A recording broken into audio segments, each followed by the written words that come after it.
بسم اللہ الرحمن الرحیم۔ میرے دل کی بے ترتیب دھڑکنوں کی آواز جیسے میرے آس پاس گونج رہی تھی۔ میری آنکھیں پھٹی کی پھٹی رہ گئیں۔ وہاں کھڑی میں پسینے سے شربور ہو رہی تھی۔ میرا دماغ یہ سوچنے کی طاقت سے محروم تھا کہ اب آگے کیا ہوگا اور مجھے کیا کرنا چاہیے۔ ایسی صورتحال میں کوئی کر بھی کیا سکتا تھا؟ آخر مجھے کیا کرنا تھا؟ میرا نام سعدیہ ہے۔ میرا تعلق ایک امیر گھرانے سے ہے۔ والد صاحب ایک بلڈر تھے۔ مجھے میرے گھر میں ہر قسم کی سہولت میسر تھی، پر شادی کے معاملے میں مجھے میری مرضی کرنے کی اجازت نہیں تھی۔ ہمارے خاندان کی لڑکیوں کو ہر قسم کی اجازت دی جاتی، پر کسی بھی لڑکی کو اپنی پسند کے مطابق شادی کرنے کی اجازت نہیں تھی۔ میری والدہ جب 16 سال کی ہوئی تبھی ان کی شادی ایک دگنی عمر کے بلکہ ایک امیر آدمی کے ساتھ کر دی گئی، اور ان کی ماں نے ان کے لیے یہی مناسب سمجھا، پر مجھے اپنے ساتھ یہی سلوک ہونے کا اندازہ نہیں تھا۔ میرے لیے جب سہیل کا رشتہ آیا، میری عمر 20 سال تھی۔ سہیل مجھ سے 17 سال بڑے تھے اور میرے گھر والوں نے میرے لیے یہ رشتہ مناسب سمجھا، جبکہ میں نے اپنی طرف سے احتجاج بھی کیا۔ تم پاگل تو نہیں ہوگی؟ آخر کیا کمی ہے سہیل میں؟ اچھی شکل و صورت کا ہے، امیر ہے، اور کیا چاہیے؟ صرف 17 سال ہی تو بڑا ہے تم سے، جبکہ تمہارے پاپا مجھ سے 22 سال بڑے تھے۔ تو کیا میں نے ان کے ساتھ اچھی زندگی نہیں گزاری؟ کیا میں ان کے ساتھ خوش نہیں ہوں؟ میری ماں نے مجھ سے سوال کیا، مجھے جواز دیا۔ شاید ان کی جانب سے ایک مضبوط جواز تھا۔ ہاں، آپ خوش ہیں، فرق صرف اتنا ہے، مجھے آپ کے چہرے پر صرف یہ خوشی پارٹیوں میں لوگوں کے سامنے دکھائی دیتی ہے۔ ہاں، آپ مطمئن ہیں، جبکہ میں نے آپ کو راتوں میں روتے دیکھا ہے۔ اگر آپ چاہتی ہیں میں بھی آپ کی طرح زندگی گزارنے پر مجبور ہو جاؤں تو قبول کر لیجئے گا یہ رشتہ۔ جائیں، شادی کی تیاریاں کریں۔ اگر اللہ نے مجھے بیٹی جیسی نعمت سے نوازا تو میں اس کے ساتھ ایسا سلوک نہیں کروں گی۔ جس تیر سے آپ خود گائل ہو، وہی تیر اپنی اولاد کے سینے میں اتارنا ظلم ہے، میں نے روتے ہوئے کہا۔ میری ماں دوبارہ اس موضوع پہ بات نہیں کی اور میں بھی قسمت کے سامنے ہار گئی۔ میری سہیل سے شادی ہوگی، وہ مجھے اپنے ساتھ لاہور لے آئے، جہاں ان کا بہت بڑا سا بنگلہ تھا، جہاں ہم دونوں کے علاوہ چند ہی نوکر رہتے تھے۔ سہیل صبح آفس جاتے اور رات کو واپس آتے۔ کبھی کبھار تو کئی دن گزر جاتے، ہم ایک دوسرے کی شکل بھی نہیں دیکھ سکتے تھے۔ وہ میرے جاگنے سے پہلے جاتے اور سونے کے بعد آتے۔ ہماری عمر کے فرق نے ہمارے بیچ میں ایک گہرا شگاف ڈالا تھا۔ وہ جو میں سب کرنا چاہتی تھی، ان کے نزدیک وہ بچپنا تھا، جیسے کہ مجھے ڈنر پر جانا پسند تھا، بیٹھ کے کھانا کھانا اکٹھے یا فلم دیکھنا۔ وہ کہتے یہ سب کام میں ان کے بنا بھی کر سکتی ہوں، اور ان کے ساتھ ان کی بورنگ پارٹی بزنس میں جانا پسند نہیں کرتی تھی، جہاں کے لوگ ایک دوسرے کا بازو تھامے یہ ثابت کرنے کی کوشش کر رہے ہوتے تھے کہ وہ سب خوش ہیں، پر گھر جاتے ہی ایک دوسرے سے منہ پھیر کے ایسے سو جاتے ہیں جیسے صدیوں سے ایک دوسرے کو جانتے ہی نہ ہوں۔ اب تو سہیل نے کاروبار کے سلسلے میں شہر سے باہر جانا بھی شروع کر دیا تھا۔ ایسے میں اور اکیلے پن کو محسوس کرتی تھی۔ مجھے تنہائی بالکل پسند نہیں تھی، تنہائی سے وحشت ہوتی تھی۔ ایک بار میں نے مما سے بات کر ڈالی، آخر بیٹی ماں سے دل کی بات نہ کرتی تو کس سے کرتی؟ مما نے کہا، فکر نہ کرو، اولاد ہو جائے گی تو سب ٹھیک ہو جائے گا، سہیل بھی گھر میں ٹک جائے گا اور تمہارا بھی دل لگ جائے گا، تمہارے پپا بھی سہیل جیسے ہی تھے۔ ماں نے مجھے تسلی دی۔ میں بھی اپنی اولاد کا انتظار کرنے لگی۔ میری شادی کو 1 سال ہو گیا مگر میری کوئی اولاد نہ ہوئی۔ میں ڈاکٹر کے پاس گئی، کچھ چیک اپ کروایا، ڈاکٹر نے میرے ڈھیر سارے ٹیسٹ کروائے اور اگلے دن دوبارہ مجھے اپنے کلینک میں بلوایا۔ یہ خبر سنا کر اس نے مجھے ہمیشہ کے لیے مایوس کر دیا کہ میں کبھی ماں نہیں بن سکتی۔ اولاد عورت کے لیے سب سے بڑی نعمت ہوتی ہے۔ اولاد کا نہ ہونا عورت کے لیے بڑی دکھ کی بات ہوتی ہے۔ مجھے یہ خوشی کبھی نہیں ملے گی، یہ سوچ کر ہی میرا دل ہول جاتا۔ اس دن سے مجھے جیسے چپ ہی لگ گئی۔ ایک بار پھر میں قسمت کے آگے ہار گئی تھی۔ وہ ساری رات میں نے روتے ہوئے گزاری۔ مگر میں نے دل میں ایک فیصلہ کر لیا کہ یہ بات میں سہیل کو کبھی نہیں بتاؤں گی، کیونکہ ہم ایک مضبوط رشتے میں نہیں بندھے ہوئے کہ وہ اتنا بڑا جھٹکا برداشت کرتے، پھر وہ منہ سے منہ موڑ لیتے تو میں کہاں جاتی۔ اب تو تنہائی مجھے اور بھی کاٹنے لگتی، میں بہت اداس رہنے لگی۔ بالآخر انہوں نے میرا احساس کیا اور ایک فیملی کو اوپر والے گھر کرائے پر دے دیا۔ وہ کل 3 لوگ تھے، ایک بوڑھا انکل، انٹی اور ان کا بیٹا۔ یہ لوگ کافی اچھے تھے۔ انکل انٹی نے محبت کی شادی کی تھی۔ میں جب بھی اداس ہوتی ان کے پاس چلی جاتی اور وہ مجھے اپنی محبت کے قصے سناتے۔ وہ خود بوڑھے تھے پر ان کی محبت جوان تھی۔ میری اور سہیل کی شادی کو صرف 1.5 سال ہی ہو گیا تھا اور لگتا تھا ہم ایک دوسرے کے ساتھ صدیاں جی لیں، اور وہ دونوں ہی بوڑھے تھے۔ ان کا ایک بیٹا علی تھا، وہ میرے ہم عمر تھا۔ کبھی کبھی اسے میری سلام دعا ہوتی۔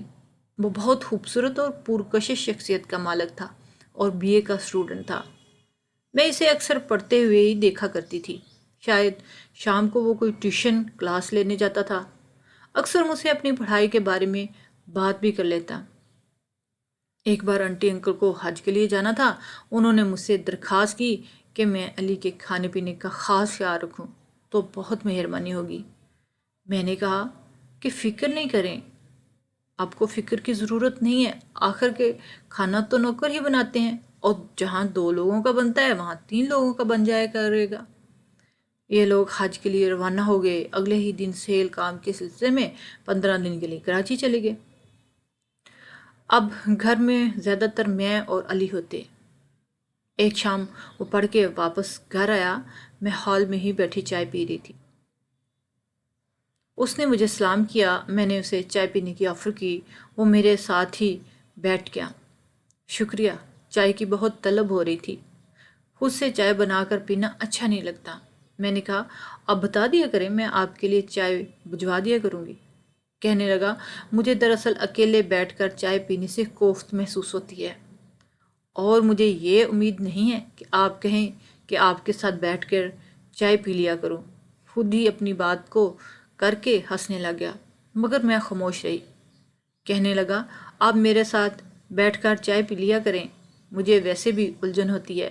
کہتے ہیں کہ 2 ایک جیسے لوگ بہت جلد ایک دوسرے کے دوست بن جاتے ہیں۔ کچھ دن میں نے یہ جان لیا کہ علی بالکل میرے جیسا ہے۔ شاید اس لیے ہماری عمر ایک جتنی تھی، وہ بھی بہت ہنس مکھ قسم کا انسان تھا۔ بات بات پر مذاق کرنا اسے خوب آتا تھا۔ ہمارے شوق بالکل ملتے جلتے تھے۔ روز چائے کی ٹیبل پر ہم خوب باتیں کرتے۔ ہم نے اس موضوع پر بھی بات کی کہ میری شادی میری مرضی سے ہوئی یا والدین کی۔ سہیل مجھ سے مختلف انسان تھے۔ کہنے لگا میں نے تو آپ کو دیکھتے ہی سمجھ لیا تھا کہ آپ ان کے ساتھ خوش نہیں ہیں۔ معاف کیجیے گا، وہ مجھ سے اگر آپ کا تعارف نہ کرواتے تو میں یہی سمجھتا کہ آپ ان کی بیٹی ہیں یا بہن لگتی ہیں۔ یہ بات کر کے علی بے ساختہ خود ہی ہنسنے لگ گیا۔ جب اس نے دیکھا کہ میں سنجیدہ ہوں تو اس نے فوراً ہی اپنی مسکراہٹ پر قابو پا لیا۔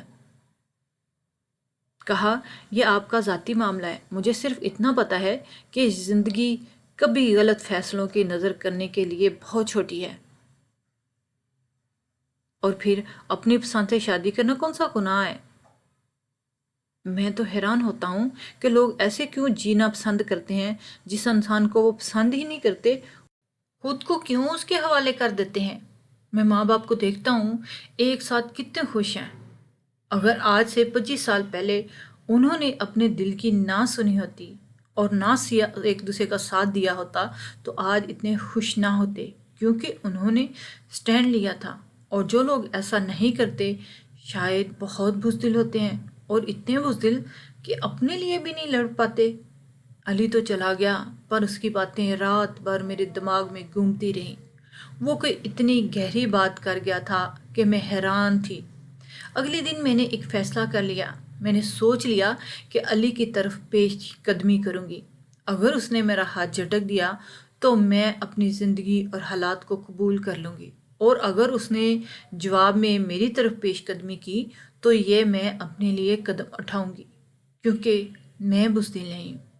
ہم دونوں روز کی طرح بیٹھ کر چائے پی رہے تھے۔ آج میں علی سے قدرے قریب ہی صوفے پر بیٹھ گئی تھی، جبکہ میں اس کے ساتھ نہیں بیٹھا کرتی تھی۔ اس نے بھی یہ بات نوٹ نہیں کی، کیونکہ شاید اس کے دل میں وہ جذبات نہیں تھے جو میرے دل میں تھے۔ مجھے اپنے کیے پر شرمندگی ہوئی۔ ایک دن چائے پیتے ہوئے میں نے اسے چینی داں تھمایا اور میرا ہاتھ اس کے ہاتھ کے ساتھ لگ گیا۔ اس نے اس بار بھی نوٹ نہیں کیا، جبکہ میں یہ سب جان بوجھ کے کر رہی تھی۔ ایک دن ہم بیٹھے باتیں کر رہے تھے کہ میرا ہاتھ علی کے ہاتھ پر آ گیا اور اگلے ہی پل وہ مجھ سے اٹھ کر دور ہو گیا۔ یہ کیا کر رہی ہیں آپ مسز سہیل؟ پچھلے چند دنوں سے آپ کیا کرنے کی کوشش کر رہی ہیں؟ آپ ہوش میں تو ہیں؟ آپ نے مجھے کس قسم کا انسان سمجھ رکھا ہے؟ آپ کو پتہ ہے کہ آپ کیا کر رہی ہیں؟ علی فوراً ہی بفر گیا اور میں تو شرم سے پانی پانی ہو گئی۔ میں نے سر جھکا لیا کہ اچانک مجھے علی کے ہنسنے کی آواز آئی۔ میں نے سر اٹھا کر اسے دیکھا۔ میں بہت حیران ہوئی۔ اس نے میری طرف ہاتھ بڑھایا، کہنے لگا، مجھے لگا کہ تم کبھی میری طرف ہاتھ نہیں بڑھاؤ گی۔ وہ اتنی محبت سے بولا کہ میری خوشی سے آنکھوں سے آنسو نکل گئے۔ کہتے ہیں نا، محبت اندھی ہوتی ہے۔ وہ نہ صرف اندھا ہوتا ہے بلکہ بہرا بھی ہوتا ہے۔ اسے نہ کچھ سنائی دیتا ہے اور نہ دکھائی دیتا ہے۔ ہمارے ساتھ بھی یہی ہو رہا تھا۔ ہم اپنے علاوہ ساری دنیا کو بھول چکے تھے۔ پھر میں نے فیصلہ کر لیا کہ مجھے علی ہی کے ساتھ رہنا ہے۔ میں نے بہت جلد سہیل کو اس کے بارے میں بتانا تھا۔ علی کو بھی بتایا کہ مجھے اپنی مرضی سے جینے کا حق ہے۔ تم میری محبت ہو، بس تم ہی میرا ساتھ دینا ہوگا۔ علی نے کہا، میں ہمیشہ تمہارے ساتھ ہوں۔ میں نے تمہارے لیے ایک خوبصورت تحفہ پلان کیا ہے۔ کل شام تم میرے گھر آنا۔ ٹھیک آدھے گھنٹے بعد میرے کمرے میں چلی آنا۔ مجھے یقین ہے یہ تمہاری زندگی کا سب سے بڑا تحفہ ہوگا جسے تم کبھی بھول نہیں سکو گی۔ علی کی بات سے میں خوش ہو گئی۔ اگلے دن علی کے گھر آ گیا۔ ٹھیک آدھے گھنٹے کے بعد علی کے میں کمرے میں گئی۔ میں بہت اچھے سے تیار ہو گئی تھی۔ میں جب اندر گئی تو علی ٹی وی کے سامنے کھڑا تھا اور مجھے محبت سے دیکھ رہا تھا۔ کہنے لگا، پہلے اپنی آنکھیں بند کرو اور جب تک میں نہ کہوں آنکھیں نہ کھولنا۔ میں نے ایسا ہی کیا۔ شاید علی نے ٹی وی آن کیا تھا، کوئی فلم لگائی تھی۔ اس کی آواز پر میں نے آنکھیں کھول دی۔ فرق صرف اتنا تھا کہ میری مسکراہٹ فق سے اڑ گئی، جبکہ علی کے چہرے پہ شیطانی مسکراہٹ تھی، جسے دیکھ کے میرا دماغ معاف ہونے لگا۔ میری آنکھوں کے آگے اندھیرا چھا گیا۔ یہ وہ ویڈیو تھی جو مجھے برباد کرنے کے لیے کافی تھی۔ کیسا لگا میرا تحفہ؟ ارے تم رونے کیوں لگی؟ دیکھو ہم ساتھ کتنے اچھے لگ رہے ہیں۔ میرا خیال ہے یہ ویڈیو تو طوفان ہے جو تمہاری زندگی برباد کر سکتا ہے۔ علی، تم نے میری ویڈیو بنائی؟ تم مجھ سے محبت نہیں کرتے تھے؟ کہنے لگا، میری بات غور سے سنو۔ اگر تم چاہتی ہو نا کہ تمہاری یہ ویڈیو تمہارے شوہر کو نہ دکھاؤں تو ہر ماہ مجھے منہ مانگی رقم دینی ہوگی۔ اس کے علاوہ تم نے مجھے دھوکہ دیا۔ کیا یہ سب جھوٹ تھا؟ تم پہلے دن سے میرے ساتھ کھیل کھیل رہے تھے۔ میں بمشکل اتنا ہی بولی، ہاں تو کیا؟ ارے ہم جیسے لوگ مرتے ہیں ایسی آسائشوں کے لیے جن میں تم لوگ رہ کر بھی خوش نہیں ہوتے، اور تم تو میرے ہاتھ آئی سونے کی چڑیا ہو۔ محبت کیا ہے؟ اس سے ہم جیسوں کو کیا فرق پڑتا ہے؟ ہمیں تو اپنی ضرورتیں اور خواب پورے کرنے ہوتے ہیں۔ آج سے تم وہی کرو گی جو میں کہوں گا۔ میری زندگی علی کی غلام بن گئی۔ ہر ماہ مجھ سے لاکھوں روپے لیتا۔ وقت کے ساتھ مجھے پتہ چلا کہ وہ بوڑھے انکل علی کے اصل ماں باپ نہیں تھے، بلکہ اس کھیل میں اس کے مددگار تھے۔ جب سہیل گھر آتے، علی ایسے پیش آتا جیسے وہ مجھے جانتا ہی نہ ہو۔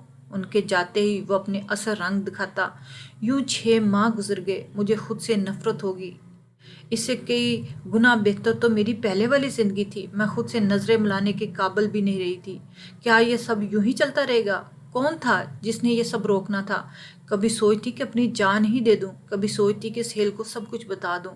ایک بار اپنی ماں کو سب کچھ بتانے کا سوچا، میری ہمت نہ ہوئی۔ بالآخر میں نے اپنے شوہر کو سب کچھ بتا دیا۔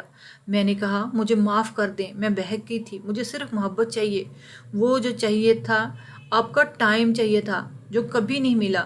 میں نے آپ سے ایک اور بھی جھوٹ بولا، میں کبھی ماں نہیں بن سکتی۔ یہ بات آپ سے اس لیے چھپائی کیونکہ مجھے لگا آپ کو بھی اس بات سے کوئی فرق نہیں پڑے گا، مگر آپ مجھے چھوڑ دیں گے۔